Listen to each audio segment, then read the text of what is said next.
Hello friends, आज मैं आपके साथ मैक्रो इकोनॉमिक्स का एक और टॉपिक लेके आया हूँ। थ्योरीज ऑफ मनी का पार्ट है ये, ठीक है।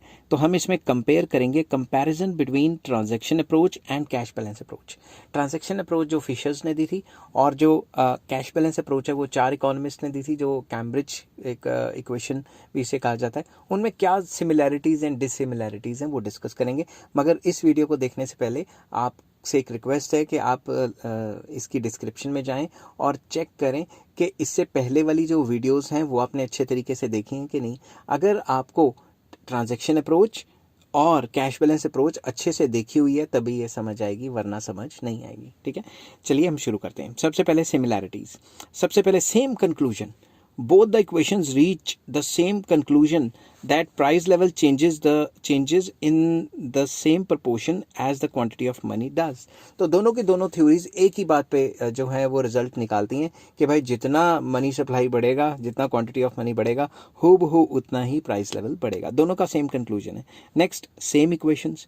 दोनों ऊपर नीचे वेरिएबल चेंज कर रहे हैं मगर इक्वेशन सेम है तकरीबन, ठीक है।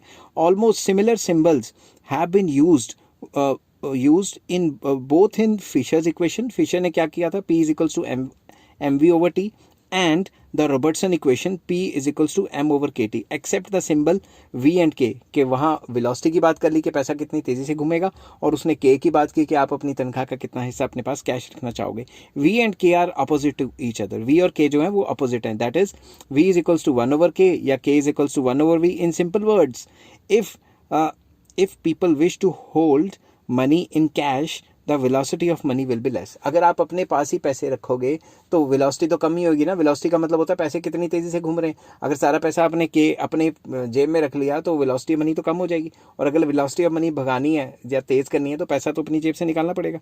तो बोथ इक्वेशन सेम है, एक ही बात लिखी जा रही है, बस वो तरीका अलग अलग है, ठीक है। अब आ जाते हैं इसकी डिससिमिलैरिटीज। ऐसी कौन सी चीज़ें हैं जो इनमें थोड़ी थोड़ी क्या तकरीबन डिफरेंट है। पहला, function of money. In Fisher's equation money has been treated as a medium of exchange, while in cash balance approach it is treated as store of value. तो जो फिशर्स थे वो कहते थे मनी का एक ही काम है, खरीदना बेचना, मीडियम ऑफ एक्सचेंज। मगर जो ट्रांजैक्शन अप्रोच है वो कहता है कि इसका एक और काम है स्टोर ऑफ वैल्यू, मतलब मनी को हम स्टोर कर सकते हैं in the form of wealth, ताकि हम फ्यूचर में इसका इस्तेमाल कर सकें। Next, velocity of circulation. Fisher's theory lays more emphasis on velocity of money. Fisher की थ्योरी पूरी की पूरी M V is equal to P T, के वेलोसिटी जितनी तेजी से घूमेगा पैसा इकोनॉमी में उसी के हिसाब से प्राइस लेवल पे फर्क पड़ सकता है, फलां फलां, ठीक है। Cash balance approach lays more emphasis on के मतलब आप अपनी जेब में कितना पैसा कैश रखते हो, तो वो वेलोसिटी को फोकस करता था। वो जो के है, आप अपनी तनख्वाह का कितना हिस्सा कैश में रखते हो, उसको फोकस करता है। Next, flow and stock. Fisher's equation treats money as a flow concept, while cash balance approach treats money as a stock concept. Flow क्या होता है, जिसको हम over the period of time measure करते हैं। स्टॉक क्या होता है, जिसको हम पॉइंट ऑफ टाइम पे मेजर करते हैं। In other words, under Fisher equation quantity of money is related to a period of time, और कैश बैलेंस अप्रोच कहता था कि पॉइंट ऑफ टाइम, ठीक है। तो ये तो फ्लो एंड स्टॉक कंसेप्ट है। Next, price level. Fisher, in his theory, has taken into consideration the general price level of all goods and services। Fisher's ने क्या कहा था, सारे गुड्स एंड सर्विसेज का प्राइस लिया था, जनरल प्राइस लिया हुआ था। Cash balance approach on the other hand takes into consideration only those final consumer goods which come to the market for sale. उसने सारे गुड्स की बात नहीं की, उसने सिर्फ उन्हीं गुड्स की बात की है जो मार्केट में आते हैं, जो मार्केट में बिकते हैं। इनमें फ़र्क है, जो मार्केट में गुड्स बिकते हैं, ठीक है, वो मान लो मार्केट में जो अवेलेबल है, वो जो गुड्स बिकने के लिए आए हैं, वो कैश बैलेंस अप्रोच कह रही है। मगर सारे के सारे गुड्स, चाहे वो मार्केट में बिकने आए हैं, चाहे वो स्टॉक पड़ा है, बिके नहीं बिके, उन सब का प्राइस फिशर्स ने लिया था। नेक्स्ट आ जाता है तो demand for money. According to Fisher's, demand for money is for transaction purpose. Demand for money हम क्यों करते हैं, ट्रांजेक्शन, खर्चा खुर्चा करने के लिए। But according to cash balance approach, हम डिमांड फॉर मनी करते हैं कैश बैलेंस रखने के लिए, मतलब अपनी जेब में कैश रखने के लिए हम डिमांड फॉर मनी करते हैं। तो दोनों का कॉन्सेप्ट अलग अलग है। नेक्स्ट है नेचर। नेचर में क्या कहा गया है, Fisher's theories mostly mechanical because it studies velocity of circulation of money. जो इसकी थ्योरी है थोड़ी मैकेनिकल टाइप है, क्योंकि वेलोसिटी की बात करती है कि कितनी तेजी से पैसा घूमेगा, उसी के हिसाब से ये सारी चीज़ें डिटरमिन करती हैं। तो ये सारी चीज़ें उसने उसके हिसाब से रखी हुई हैं। Cash balance approach is a psychological in nature. वो बंदे की जो साइकोलॉजी है उस पर डिपेंड करती है कि बंदे की साइकोलॉजी कैसी है। वो साइकोलॉजी के हिसाब से चलेगा, कितना पैसा अपनी जेब में रखेगा, कितना पैसा जेब में नहीं रखेगा, ये सारी चीज़ों पर डिपेंड करती है। नेक्स्ट आ जाता है emphasis on demand and supply. ठीक है, डिमांड और सप्लाई पे कैसे फोकस है। In the determination of price level Fisher has laid emphasis on the supply of money.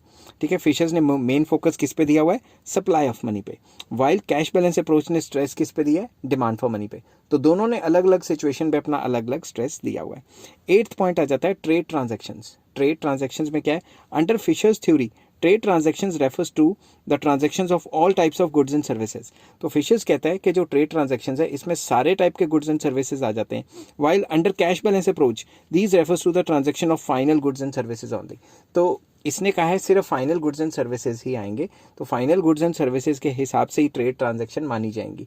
जो इंटरमीडिएट गुड्स हैं उसको फोकस नहीं किया गया, समझ के बात। तो गुड्स तो इंटरमीडिएट गुड्स भी हो सकते हैं, फाइनल गुड्स भी हो सकते हैं, मगर जो फिशर है वो ट्रेड ट्रांजैक्शन कह रहा है all types of goods and services की, ठीक है। बट कैश बैलेंस अप्रोच कहता है नहीं भाई, इंटरमीडिएट गुड्स नहीं आएंगे, सिर्फ फाइनल गुड्स की बात ही होगी। आई होप ये 5-6 मिनट की वीडियो में आपको इन दोनों में जितना भी फ़र्क है वो समझ आ गया होगा। अगर ये वीडियो आपको पसंद आई हो तो please like, share and subscribe. और अगर आपको मैक्रो इकोनॉमिक्स के और भी टॉपिक ढूंढने हैं या फिर आपको कहीं इधर उधर भटकने की ज़रूरत नहीं है, सीधा मेरे इसमें जाएं और मैक्रो इकोनॉमिक्स ग्रेजुएशन लेवल करके मैंने ग्रेजुएशन की वीडियोस डाली हुई हैं। मैक्रो इकोनॉमिक्स +2 या 12th क्लास लिखेंगे तो वो प्लेलिस्ट में 12th क्लास की आ जाएंगी, और आने वाले टाइम पे मैं macro economics post graduation level की भी डालूंगा जैसे ये ख़त्म हो जाएंगी।